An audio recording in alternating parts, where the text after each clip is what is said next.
Mummy जी, चाय ले लीजिए।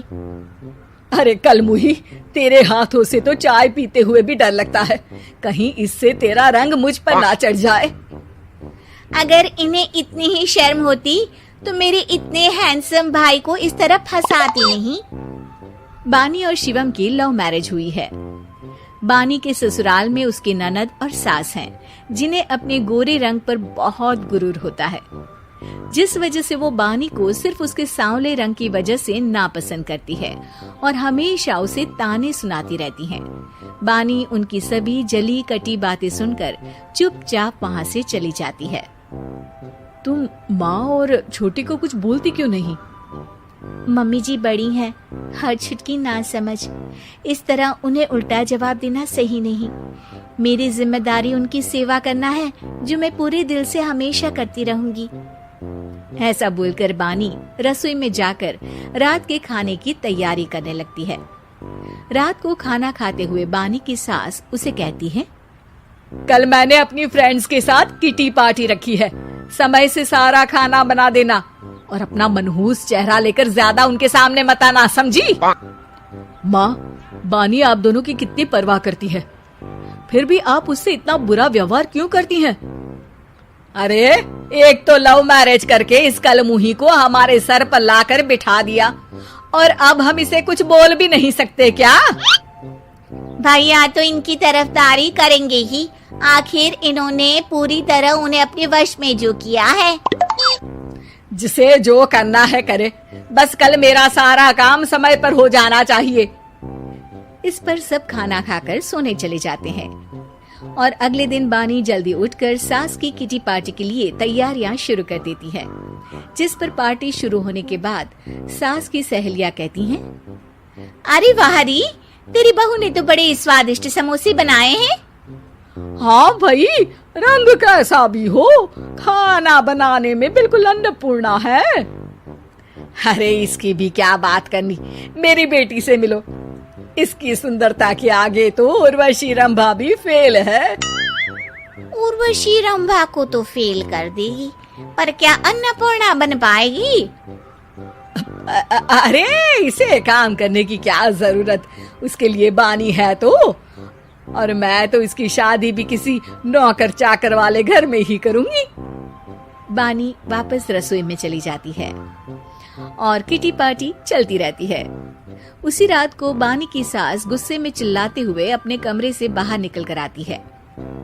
हाय रे, चोरी हो गई, मेरे पैसे, पक्का पक्का इस कलमुही की वजह से हुआ है ये सब। अरे क्या हुआ माँ, कौन सा आसमान टूट गया? अरे आसमान तो उसी दिन टूट गया था जब तू इस कलमुही से शादी करके इसे घर में ले आया था।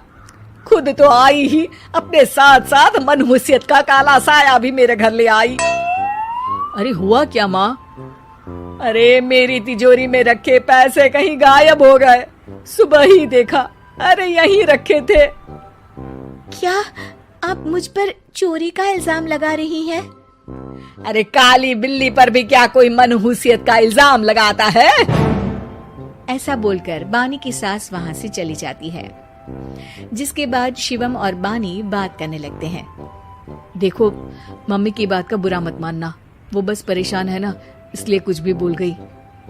वो परेशान नहीं, मुझसे नफरत की वजह से ऐसा बोलकर गई हैं। उन्हें मैं हमेशा एक आंख नहीं सुहाती। देखो बानी, अगर तुम चाहो तो हम दूसरा घर लेकर वहाँ शिफ्ट कर सकते हैं। आखिर तुमसे प्यार करके तुम्हें अपनी जिम्मेदारी पर इस घर में लेकर आया हूँ, इस तरह टॉर्चर नहीं होने दे सकता। अगर आप साथ हैं तो मुझे किसी चीज की टेंशन नहीं, और आखिर वो हमारे बुजुर्ग हैं, हम उन्हें और छुटकी को इस तरह अकेले छोड़कर कैसे जा सकते हैं। इसके बाद बानी भी अपने कमरे में चली जाती है और अब हर रोज उसकी सास की तिजोरी से पैसे गायब होने लगते हैं। इसी तरह कुछ समय बीत जाता है और वो हर बार हर चीज का इल्जाम बानी पर लगाती है, पर बानी कभी कुछ भी नहीं बोलती। कलमुही नास पीटी, बहू को घर की लक्ष्मी बोलते हैं, ये तो पनौती बनकर आई है, पनौती। एक रात बानी की सास को आधी रात में प्यास लगती है तो वो पानी पीने रसोई की तरफ जाती है। तभी उसे अपनी बेटी के कमरे में कुछ आवाज सुनाई देती है। हाँ हाँ, मैंने मम्मी की तिजोरी से हर रोज थोड़े थोड़े पैसे निकाल कर हम दोनों के लायक खूब पैसे इकट्ठे कर लिए हैं, और मम्मी आज तक उस सब के लिए भाभी को ही जिम्मेदार समझती है। तुम बस जल्दी से आकर मुझे यहाँ से ले जाओ और हम कहीं दूर जाकर शादी कर लेंगे। मम्मी को कुछ पता नहीं चलेगा, सब मुसीबत खत्म। अपनी बेटी की ये सारी बातें सुनकर बानी की सास भौचक्की रह जाती है और अपने कमरे में वापस चली जाती है।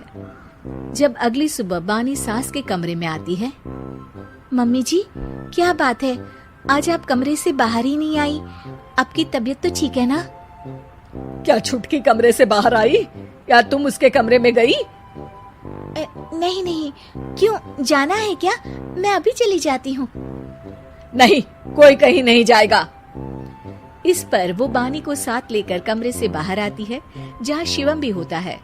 वहाँ उसकी सास बोलती है, छुटकी मेरी तिजोरी के सारे पैसे लेकर अपनी माँ के बारे में कोई ख्याल करे बिना किसी लड़के के साथ घर छोड़कर चली गई। और बहू, तुमने मुझ जैसी सास की सेवा करने के लिए अपने ही पति के साथ दूसरे घर जाने से मना कर दिया। मैंने हमेशा तुम्हारा रंग देखा अच्छा ही नहीं, जो मेरी सबसे बड़ी गलती है। मुझे माफ कर दे बेटा। और इसके बाद बानी की सास कभी अपनी बहू की तारीफ करते थकी नहीं।